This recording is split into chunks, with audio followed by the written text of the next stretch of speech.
I don't blame you. I think the only advice that I could give to anybody who has a big dog of any description, from a husky to a shepherd to a Carnic also, whatever your dog is, from the moment you get your dog, muzzle train them. Dogs are fine with muzzles. Many dogs have to wear their muzzles. It's absolutely fine. It's not a punishment. A well-fitting muzzle and a dog that is used to it and trained is no problem. Walk them in muzzles, especially if you're walking them around people. Get them in the habit of wearing their muzzle to and from wherever, if you let them off. Get them used to being well behaved on the lead. Do the prep now, and this is what annoys me. A lot of bully owners have waited until the last moment to try and jam a muzzle on their face, and of course the dog doesn't like it. It takes a long time to muzzle train. It can take a couple of months, and they didn't start early enough.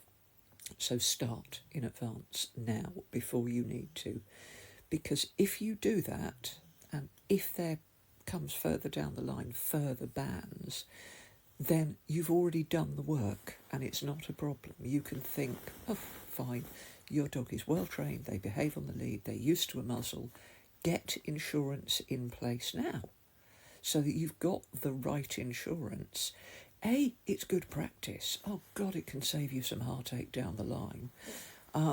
B, if you get insurance when you don't need it, you better believe it's going to be a lot cheaper. And if it isn't, you can switch to the cheaper one later, but you will have it in place. But things like muzzle training, teaching good dog manners from whenever you get your dog, just start it now, just in case. If it's not needed, what have you done? You've got a dog that is muzzle trained so that if ever they need to go to the vet with an injury, where dogs with injuries will bite if somebody tries to touch them, you can muzzle your dog without any stress so they don't bite the vet. I wish I could do that with Ollie.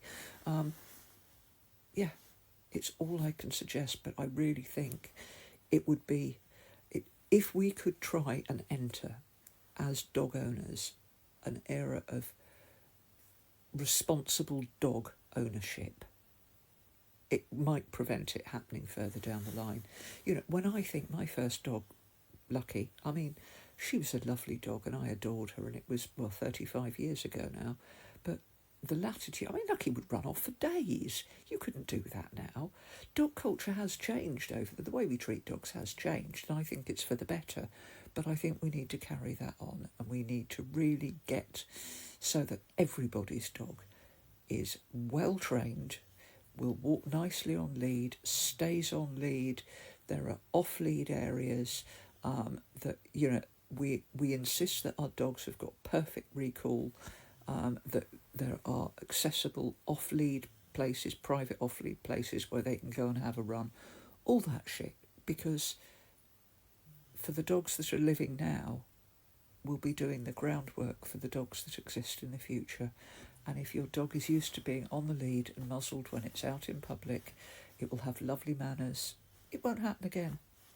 Maybe.